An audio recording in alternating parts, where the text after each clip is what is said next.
Ternyata ia malah bertemu dengan gadis yang bermain di rumah kaca kemarin dengan kedua temannya. Mereka ternyata ingin melanjutkan yang kemarin, teman-teman.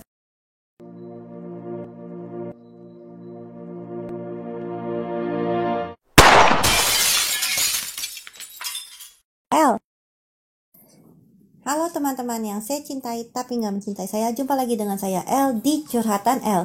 Teman-teman, kali ini El akan membawakan alur cerita Donghua.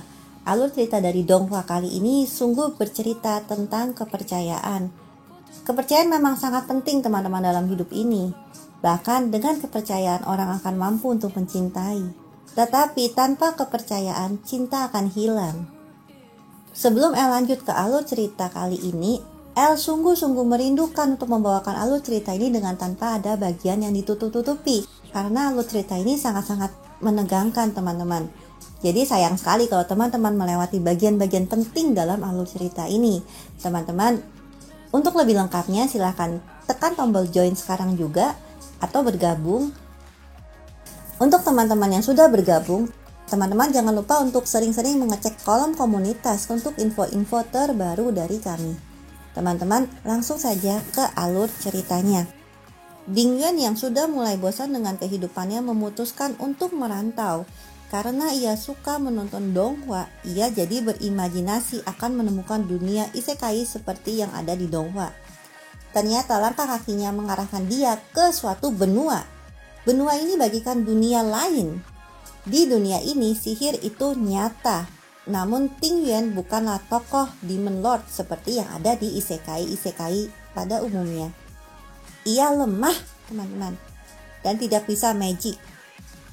Ia pun suka dirudung oleh orang-orang di sekitarnya. Di tengah-tengah keputusasaannya, ia bertemu dengan seorang kakek. Kakek ini adalah seorang tukang kebun. Ia menunjukkan filosofi clover pada Dingyuan.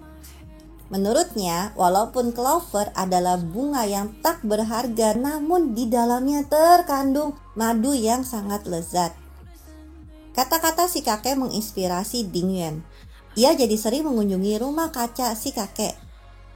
Keesokan harinya, saat ia lagi main ke rumah kaca si kakek, tiba-tiba ia tak sengaja melihat seorang gadis cantik yang lagi main bertiga bersama dua temannya ini, teman-teman. Karena kaget dengan pemandangan seperti itu, ia terus mengintipnya. Saat tahu diintip, si gadis itu pun marah pada Tingyuan. Mereka merudungnya. Karena dirudung, Tingyuan pun bercerita pada sang kakek atas apa yang menimpanya. Si kakek pun mulai bercerita tentang pengalaman masa mudanya dalam mengejar kekuatan sihir. Ternyata kekuatan sihir terbesar ada pada rahasia peri. Dan hasilnya si kakek yang dipanggil Otor sama Tingyuan itu pun menemukan benih peri. Namun sang kakek tak tahu gimana caranya menumbuhkan benih peri ini. Tingyuan melakukan berbagai cara untuk menumbuhkan benih peri. Namun nihil hasilnya. Sampai suatu malam ia hendak menanam benih peri ini di hutan. Ternyata ia malah bertemu dengan gadis yang bermain di rumah kaca kemarin dengan kedua temannya. Mereka ternyata ingin melanjutkan yang kemarin, teman-teman. Ternyata gadis itu bernama Sasha. Teman Sasha berasal dari Akademi Souyue, akademi sihir ternama di tempat itu. Saat sedang gencar, tiba-tiba Sasha menjadi sangat liar. Temannya pun sampai lemas dibuatnya. Melihat kejadian itu, teman yang satunya berusaha untuk menjinakkan Sasha. Namun usahanya sia-sia. Melihat kejadian itu, Tingyuan pun takut dan melarikan diri. Namun Sasha mengejarnya dan menangkapnya. Di saat-saat terakhir Tingyuan, tiba-tiba benih itu tumbuh dan lahirlah seorang peri. Tingyuan membayangkan akan seperti di isekai ketika sang peri berkata, "Kaulah tuanku." Ternyata peri ini malah datang dari neraka dan hendak membawanya ikut ke neraka. Peri ini bernama Muofei. Saat sang peri ingin membawa Tingyuan ke neraka karena sudah memanggilnya, Sasha mengganggunya agar meninggalkan Tingyuan sendirian karena Tingyuan adalah miliknya. Namun Muofei menyerang dengan sekali tebasan dan Sasha pun kalah. Mo Fei pun menolong Ting Yuan. Saat Ting Yuan sadar, ia berasa seperti di isekai yang ditolong oleh Mo Fei, yang seharusnya adalah miliknya. Namun ternyata Mo Fei menolongnya untuk menghabisinya sekali lagi. Dengan satu tebasan, ternyata Ting Yuan tidak bisa dihabisi. Tiba-tiba datanglah Wei Er. Ia adalah ketua Akademi Souye. Ia pun menjelaskan tentang buku sihir peri. Buku ini adalah milik Akademi Souye yang berguna untuk memanggil peri.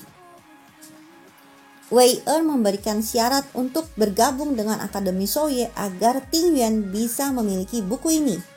Ting Yuan yang berasa dimanfaatkan tentu saja menolaknya. Namun setelah Wei Er menawarkan 2 benih peri ini, ia pun langsung menurut dan akhirnya bergabung dengan Akademi Souye. Hari pertama di Akademi Souye, Ting Yuan ditantang duel oleh sesama murid di sana.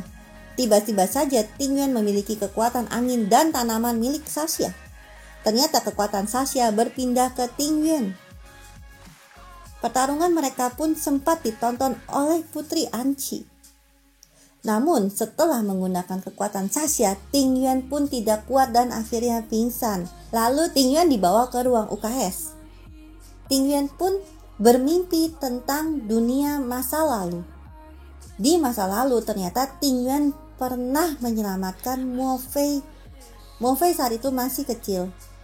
Ting Yuan pun penasaran apa yang terjadi pada Mo Fei di masa lalu. Namun tiba-tiba saja Ting Yuan sadar. Dan ketika ia sadar, tanpa sengaja ia mendengar suara 2 orang skubus. Mereka sedang membicarakan misi malam ini. Dan ada pula sang bos skubus. Ting Yuan yang mendapat misi dari Wei Er sebelumnya untuk menyelidiki tentang skubus di sekolah mereka, Ting Yuan pun langsung bergegas untuk bersiap-siap menyelidiki mereka. Walaupun Ting Yuan sempat ragu akan kemampuannya, namun Ting Yuan pun akhirnya bersiap-siap. Ia pulang ke rumahnya dan mulai bersiap-siap untuk menyelidiki para skubus. Saat pulang ke rumahnya, Ting Yuan bertemu dengan Putri Anqi yang masuk ke rumahnya karena tergiur akan mie instan. Putri Anqi yang belum pernah mencicipi mie instan sebelumnya, baginya mie instan itu betul-betul lezat. Namun saat Putri Anqi sedang menikmati mie instan, tiba-tiba saja skubus-skubus itu mengunjungi rumah Ting Yuan. Untuk memastikan kalau Putri Anqi tidak takut dan tetap tenang, ia berkata pada Putri Anqi kalau mereka sedang main petak umpet. Dan ia mengajak Putri Anqi untuk mengumpat. Dan skubus-skubus itu yang bertugas untuk mencari mereka. Lalu akhirnya Ting Yuan dan Putri Anqi berhasil lari dari kejaran para skubus. Ting Yuan pun kembali menyuruh Putri Anqi untuk bersembunyi.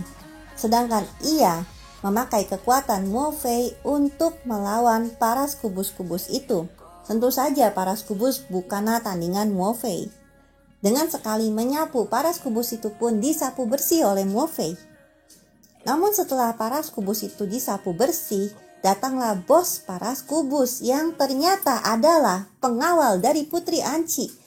Seseorang dengan kekuatan naga yang bernama Luori. Luori adalah seorang pendekar kelas 8 yang kekuatannya melebihi Mo Fei.